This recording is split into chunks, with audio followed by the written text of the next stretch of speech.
It was a warm afternoon, and the bus was packed with people heading home after a long day. The air was heavy with the quiet hum of conversations, the occasional ding of a phone notification, and the subtle screech of brakes as the bus stopped to pick up more passengers.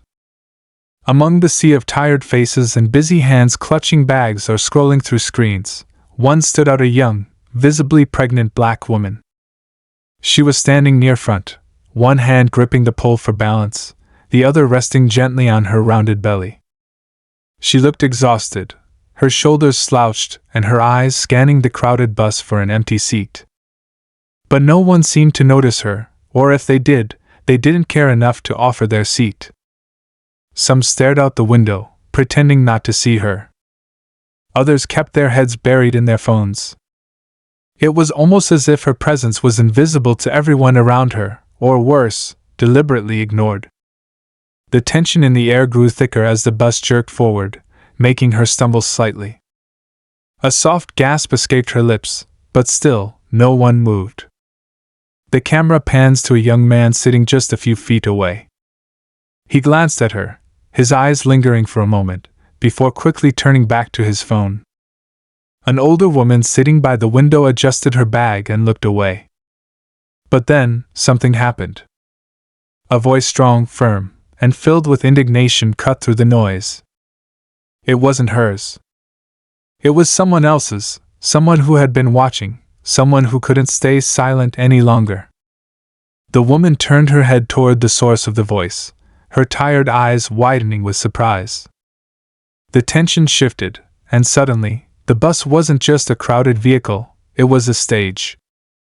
All eyes turned toward the speaker, and for the first time, the silence wasn't filled with indifference, it was heavy with anticipation. What was said? Who spoke up? And how would the people on the bus react? The moment hung in the air, crackling with the possibility of change or confrontation. What happened next would leave everyone, including you, questioning the power of a single action in a world where silence often speaks louder than words. The voice belonged to a middle-aged man standing near the rear of the bus. He wasn't particularly tall or imposing, but there was something about the way he spoke that made everyone listen. His voice carried over the rattling hum of the engine and the quiet murmur of passengers, slicing through the discomfort like a knife. "She's pregnant, for heaven's sake," he said, loud enough for the entire bus to hear. "Are we really just going to sit here and act like we don't see her struggling?" Heads turned.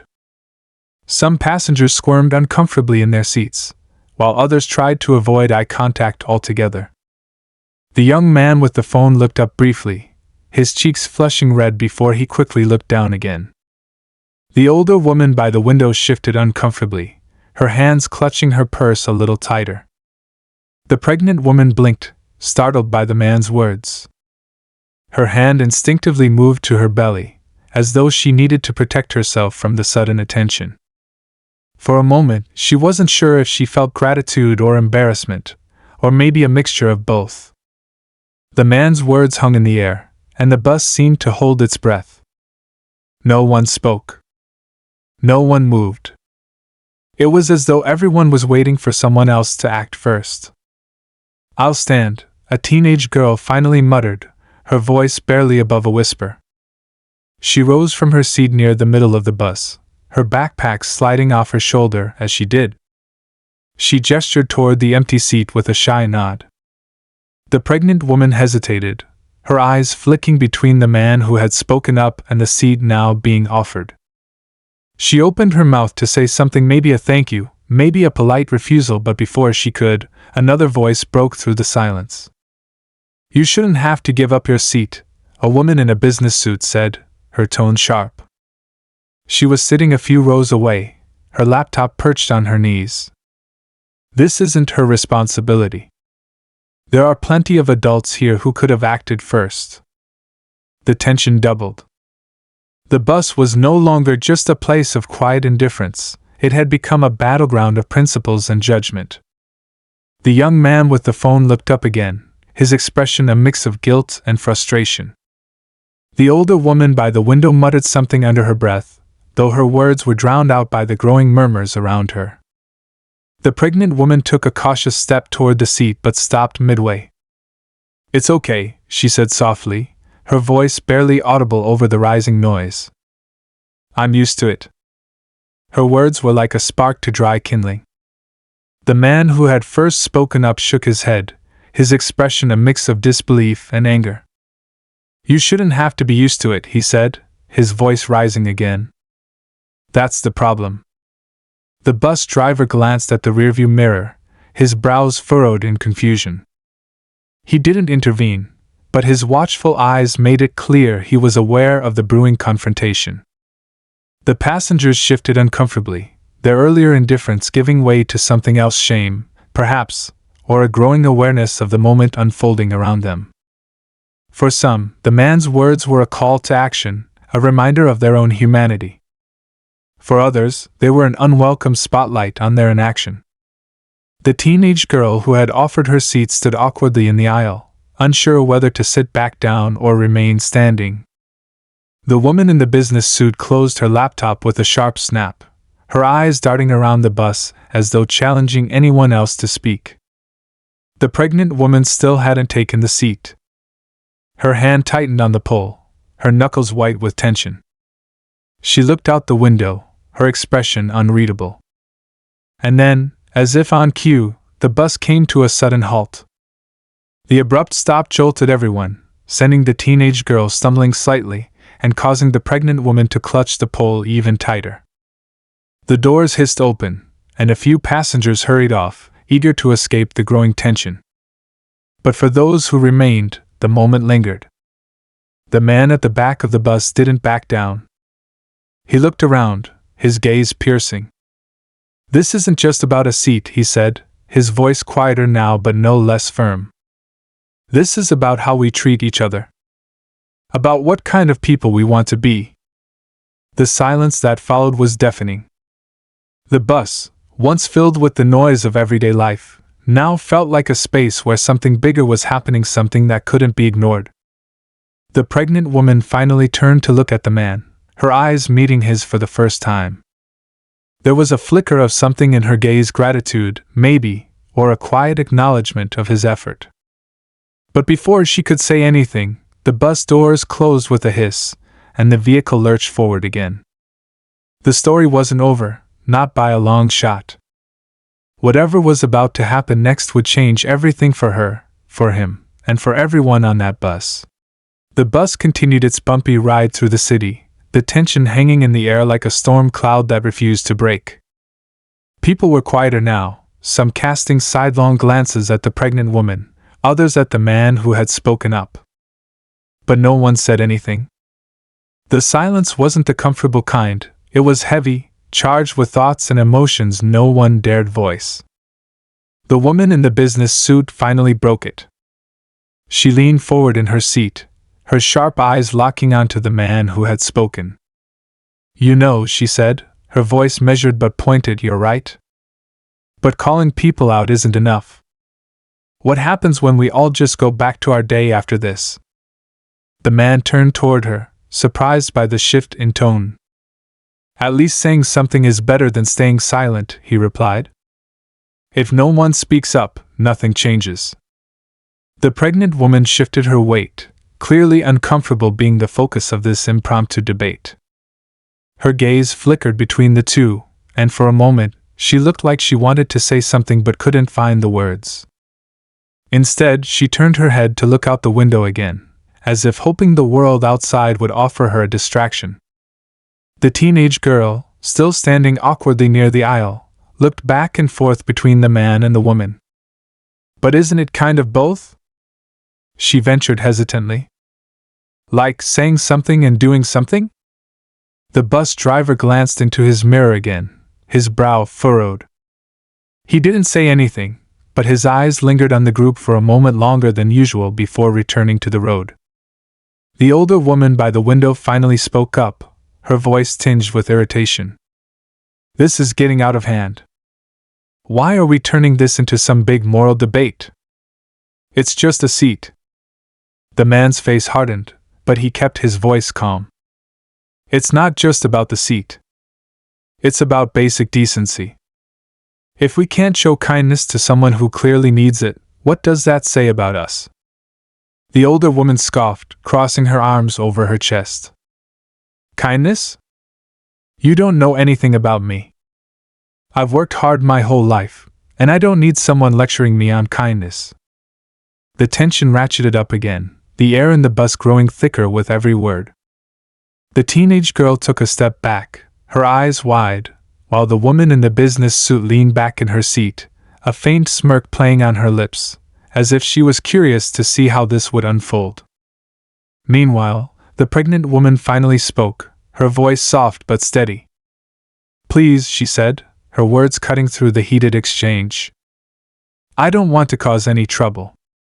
I just want to get home. Her words silenced the bus. For a moment, all the debates and judgments seemed to fade into the background. Everyone turned to her, their faces a mixture of guilt and curiosity. It was clear that whatever anyone else thought about the situation, she hadn't asked to be the center of attention. The man looked at her, his expression softening. You're not causing trouble, he said gently. You deserve respect, that's all. But even as he spoke, the words felt inadequate. The problem was bigger than a single seat or a single moment. It was about how people treated each other every day, in ways big and small. It was about the unspoken rules of society that let some people slip through the cracks while others looked away. The bus made another abrupt stop, and more passengers shuffled off. Among them was the older woman, who muttered something under her breath as she left. Her absence didn't ease the tension. If anything, it made the remaining passengers even more aware of the unresolved conflict. As the bus started moving again, the teenage girl finally sat down in an empty seat, her face a mix of relief and unease. She glanced at the pregnant woman, then at the man, as if trying to make sense of everything that had just happened. The pregnant woman remained standing, her grip on the pole steady but tense. She didn't look at anyone, her focus fixed on a point in the distance. It was clear she wanted to be anywhere but here. The man sighed, running a hand through his hair. Maybe I went about this the wrong way, he admitted, more to himself than anyone else. But I just couldn't sit back and say nothing. The woman in the business suit raised an eyebrow. It's not about what you said, she replied. It's about whether it makes a difference. Words are cheap if they don't lead to action. The man frowned, her words clearly striking a nerve. So what do you suggest? Just sit here and do nothing? I'm suggesting, she said, leaning forward, that if you care so much, you think about what happens after this bus ride. Real change doesn't happen in a moment. It happens in the choices we make every day. Her words lingered in the air, joining the unspoken thoughts and emotions swirling around the bus. The man didn't reply, his gaze dropping to the floor as he mulled over what she had said. The bus rolled on, the city lights flashing past the windows like fleeting moments of clarity in a sea of confusion. No one knew what would happen next, but one thing was certain, the ride wasn't over, and neither was the story. The bus rattled on, the engine humming beneath the strained silence. The atmosphere had shifted again, this time into something almost electric. Everyone seemed caught in the same unspoken question, what now? The pregnant woman kept her gaze fixed outside, her face illuminated by the orange glow of the streetlights streaking past. Her quiet strength was undeniable, yet the weariness in her posture made it clear she'd had enough for one day. The man glanced at her, his expression conflicted. It was as though he wanted to say more but wasn't sure if it would help or make things worse. The woman in the business suit, now scrolling through her phone, gave him a brief glance but didn't engage further. Whatever point she'd wanted to make, she seemed content to leave it hanging. A soft buzz of conversation began to rise among the other passengers, their murmurs low and cautious. Some were whispering about the situation, others trying to change the subject altogether. The teenage girl fidgeted with the straps of her backpack, her eyes darting nervously around the bus. She looked like she wanted to speak again but lacked the courage to do so. The bus hit a pothole, jolting everyone slightly. The pregnant woman stumbled, and the man instinctively reached out to steady her. She flinched at first, then gave him a small, grateful nod as she regained her balance. The moment was brief, but it carried weight, an unspoken acknowledgement that his intentions, at least, were genuine. Before anyone could speak, the bus slowed to a stop at a busy intersection. A group of passengers boarded, filling the already crowded space. Among them was a young woman carrying a toddler on her hip and struggling with a stroller in her other hand. She looked flustered, her face flushed from the effort of navigating the bus. The scene unfolded quickly. The young mother hesitated, glancing around for a place to sit or someone to help. No one moved. She shifted the toddler on her hip, her frustration evident. The tension that had been simmering for so long now reached a boiling point. The man stood abruptly, his voice ringing out. "Are we seriously doing this again? Another person who clearly needs help, and everyone's just looking the other way." The bus seemed to freeze. Passengers exchanged uneasy glances, and the young mother looked both startled and relieved. The pregnant woman turned her head, her eyes meeting his. For the first time, there was a flicker of something resembling approval in her gaze. The teenage girl stood up again, this time with more confidence. "Here," she said, gesturing to her seat. "You can sit here." The young mother gave her a grateful smile, quickly settling into the seat with her toddler. But the stroller remained a problem, blocking the aisle and drawing more annoyed glances from the other passengers. The man stepped forward, his frustration evident. "Can someone help her with the stroller? It's not that hard to be decent people." A tall man in a baseball cap, who had been quiet until now, finally stood. "I'll help," he said, his voice low but steady. He grabbed the stroller and folded it with ease, tucking it into a corner where it wouldn't be in the way. The young mother murmured a quick thank you, her cheeks pink with embarrassment and gratitude. The bus moved again, but the tension hadn't dissipated. If anything, it had evolved. The passengers seemed more aware of one another now, as though they'd been forced to confront something uncomfortable within themselves. The pregnant woman, still standing, shifted her weight and looked down at the man who had spoken up. "Thank you," she said quietly, her voice carrying more weight than its volume suggested. It was the first time she directly acknowledged him, and the sincerity in her tone left no room for doubt. He nodded, but his expression remained troubled. "I just wish it didn't take all this," he said, his voice barely above a whisper. "It shouldn't be this hard to do the right thing." The teenage girl, now standing in the aisle again, glanced at him. "At least you tried," she said. "That's more than most people do." The older passengers nearby exchanged glances, some looking ashamed, others defensive. The woman in the business suit, still scrolling through her phone, paused briefly, as if debating whether to add another comment. In the end, she stayed silent, her face unreadable. The bus neared its final stop, the lights inside flickering slightly as it slowed down. The driver's voice crackled over the intercom, announcing the destination. But no one seemed ready to leave yet, not just physically, but emotionally. The unresolved tension, the unspoken lessons, and the lingering questions all hung in the air, thick and unavoidable. As the bus rolled to a stop, the man looked around one last time, his eyes scanning the faces of the remaining passengers. "This isn't just about today," he said, his voice firm but weary. "It's about tomorrow, and every day after that. What kind of people do we want to be?" The bus doors opened, and the cool night air rushed in. Some passengers gathered their belongings and stepped off, but the atmosphere remained charged. The story hadn't reached its resolution, and everyone, those leaving and those staying, seemed to feel it. The pregnant woman lingered for a moment before stepping toward the exit. She paused briefly, glancing back at the man, the teenage girl, and the young mother. "I hope we all remember this," she said softly, her words hanging in the air like a challenge and a plea. And with that, she stepped off the bus, leaving behind a silence that was anything but empty. The bus driver closed the doors, the engine hummed to life, and the ride continued, the tension still building toward an inevitable climax. As the bus pulled away from the stop, the remaining passengers settled back into their seats, though the air was far from calm. The conversation had shifted from murmurs to louder whispers, and the tension that had seemed to ebb for a moment was rising again. People exchanged glances, their expressions a mix of unease and curiosity, as though each was silently questioning the other's choices. The man sat back down but couldn't shake the weight of the moment.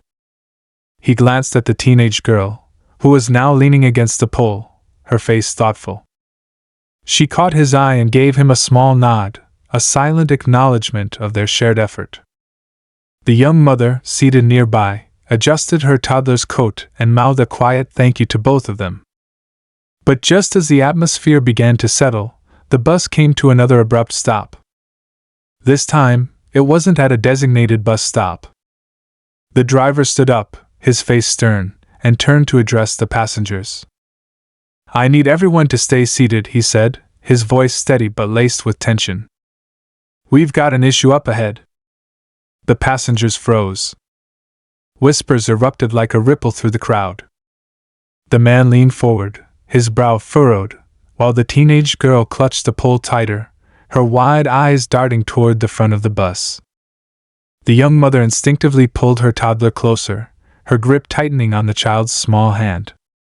Through the windows, flashing red and blue lights painted the street in streaks of urgency. Police cars were parked haphazardly, blocking the intersection ahead. A crowd had gathered on the sidewalk, their faces tense and expectant. The bus driver grabbed his radio and stepped off the bus, leaving the passengers in a swirl of confusion and unease. "What's going on?" someone near the back asked, their voice breaking the silence. No one answered. The man stood up, craning his neck to get a better view of the scene outside. The teenage girl followed his gaze, her hands gripping the pole like it was the only thing keeping her grounded. The pregnant woman, who had gotten off at the last stop, was now visible just outside the bus. She was standing on the sidewalk near the growing crowd, her expression one of quiet concern. She hadn't walked far before being drawn into whatever was unfolding. The man felt a strange pull, a need to understand what was happening and why the bus had stopped. Against his better judgment, he stepped toward the doors and hit the button to open them. The driver, still standing near the police line, waved him back, his face stern. But the man didn't sit down. Something about the situation felt urgent, and he couldn't shake the feeling that this was connected to everything that had happened on the bus. "Stay here," he said to the teenage girl, his voice low but firm. "I'll check it out." She nodded hesitantly, her fingers still clutching the pole. The young mother watched him go, her eyes filled with worry but also relief that someone else was willing to take charge. Stepping off the bus, the man immediately felt the chill of the night air. He walked toward the edge of the crowd, his eyes scanning for any sign of what was happening. That's when he saw an argument brewing near one of the police cars. Two officers were speaking to a man who was clearly upset, his gestures animated and his voice rising with each word. Nearby, the pregnant woman stood silently, her arms wrapped protectively around her belly as she watched the scene unfold. "What's going on?" the man asked her, his voice quiet enough to avoid drawing attention but loud enough to convey his concern. She turned to him, her face pale. "I don't know all the details," she said softly. "Something about a hit and run. They're saying the driver fled this way, and now they're checking all the cars." The man's stomach tightened. He glanced back at the bus, where the passengers were still watching from behind the windows. The flashing lights reflected in their wide eyes, turning the vehicle into a capsule of fear and uncertainty. The officers were now approaching the bus, their expressions unreadable. One of them gestured toward the driver, who had stepped aside to let them board. The man felt a surge of unease. This wasn't just a routine stop. Something was wrong, and whatever it was about to involve everyone on that bus. He looked back at the pregnant woman, who was now shifting nervously on her feet. "You should probably go home," he said, his tone cautious. "This might get complicated." She hesitated, her gaze lingering on the bus for a moment before nodding. "Be careful," she said, her voice barely above a whisper. The man nodded and turned back toward the bus, his heart pounding. As he climbed the steps, the officer's gaze met his, sharp and assessing. The other passengers watched in silence, their earlier concerns about kindness and decency momentarily overshadowed by this new, unpredictable twist. The officer addressed the group, his voice calm but authoritative. "We're investigating an incident nearby and need to ask everyone a few questions. Please remain seated and cooperate." The bus fell into an uneasy silence. The man sat down slowly, his mind racing. Whatever was about to unfold, it was clear this night was far from over, and the conflict that had started with a simple bus ride was about to take an even darker turn. The officer's words sent a ripple through the bus, every passenger's posture tightening with apprehension. The man sat still, his heart pounding in his chest. The teenage girl looked at him, her expression a mixture of fear and confusion. The young mother clutched her toddler closer, her face pale. No one dared to speak as the officer took a slow step further into the aisle, his partner waiting just outside the doors. The officer's gaze swept over the passengers. "We have reason to believe someone involved in the incident may have boarded this bus," he said, his tone steady but heavy with implication. "I'm going to ask everyone to stay calm while we confirm a few things." The teenage girl leaned toward the man, whispering, "Do you think it's someone on here?" Her voice trembled, her fingers gripping the edge of her seat. "I don't know," he replied quietly, though the unease in his tone betrayed his attempt at reassurance. "But let's just stay calm." The officer moved down the aisle, his eyes sharp and deliberate. He paused near the back, speaking briefly with one of the older passengers, who shook their head vigorously in response. Then he stopped near the teenage girl and the man, his attention flicking between them. "Do either of you remember seeing anything unusual at the last few stops?" he asked. His tone was calm, almost casual, but there was an edge to it. The man shook his head. "No, not that I noticed," he said. The teenage girl followed his lead, nervously shaking her head. The officer nodded, his expression giving away nothing, and continued down the aisle. The tension was suffocating.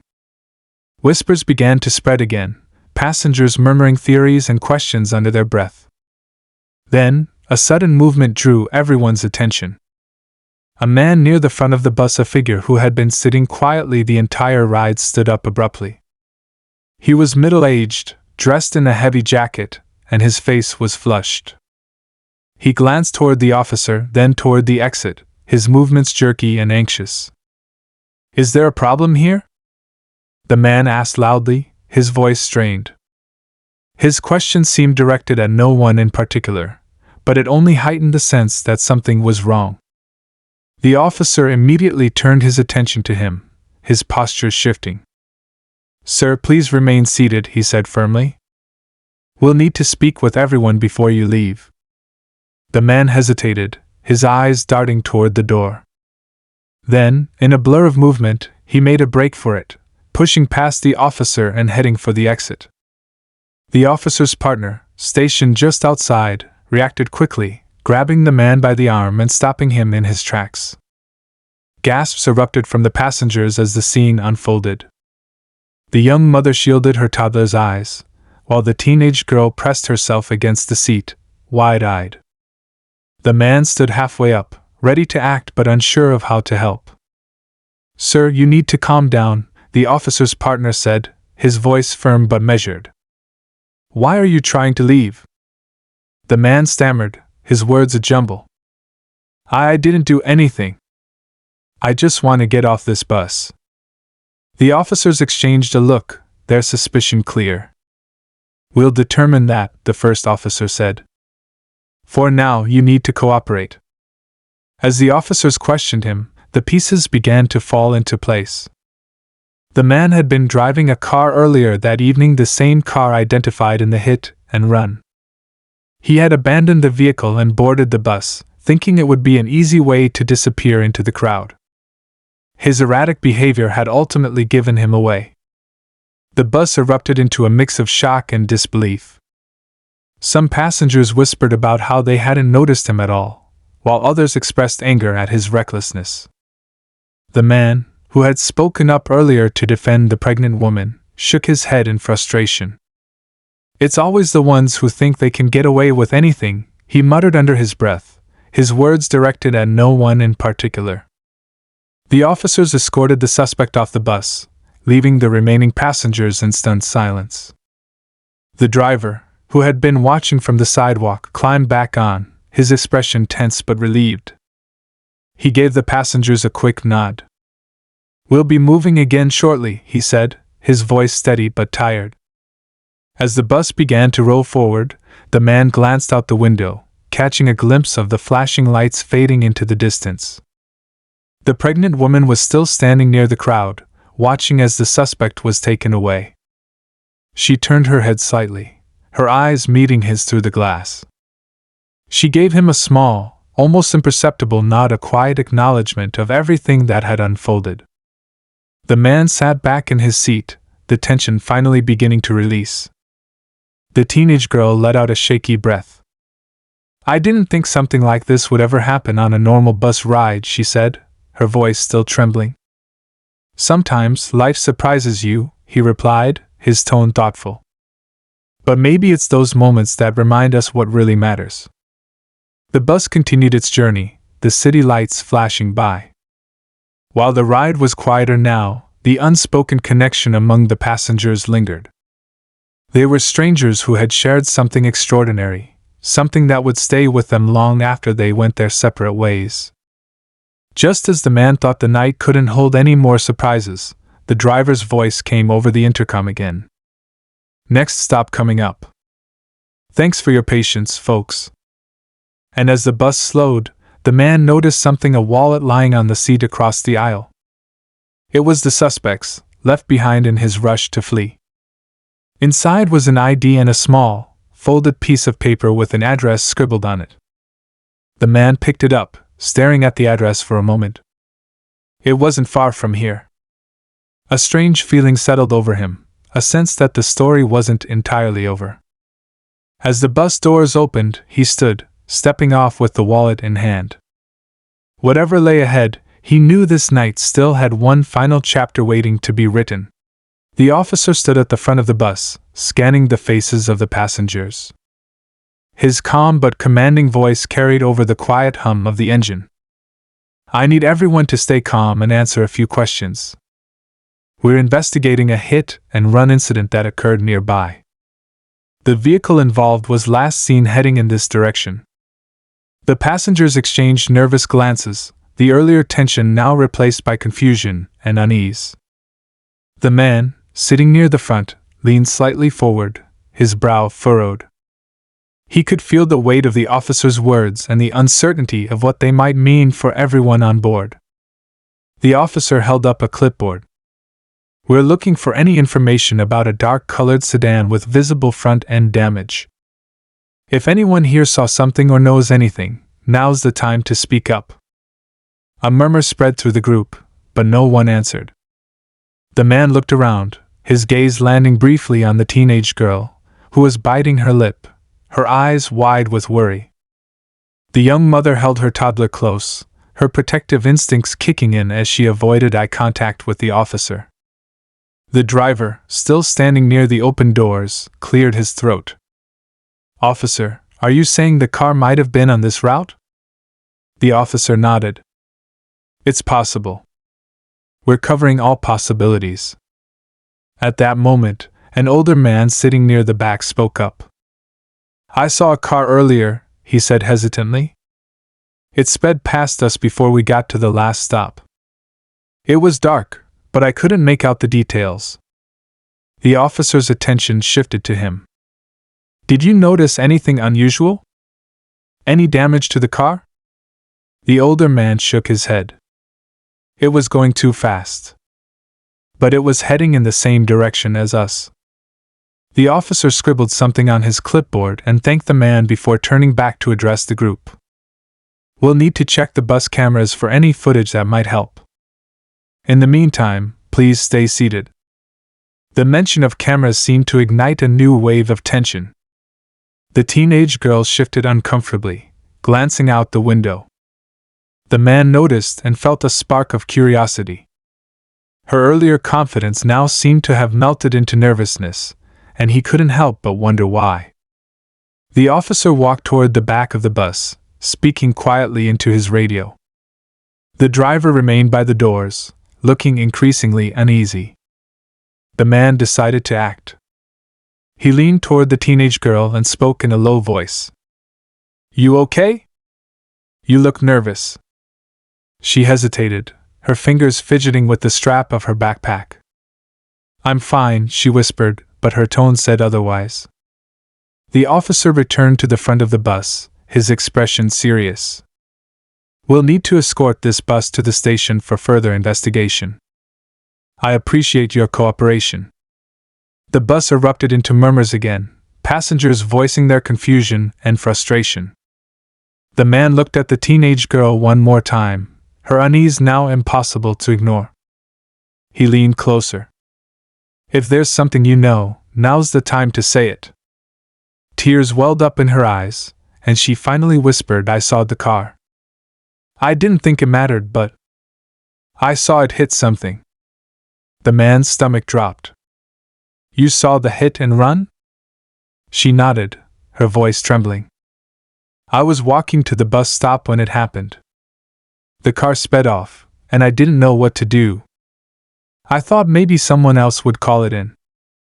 Her confession sent a ripple of realization through him. She wasn't just nervous, she was scared, and she had been carrying this guilt the entire ride. He placed a reassuring hand on her shoulder. "You need to tell the officer. It's important." The girl hesitated but eventually nodded. Together, they approached the officer, who was now standing near the driver.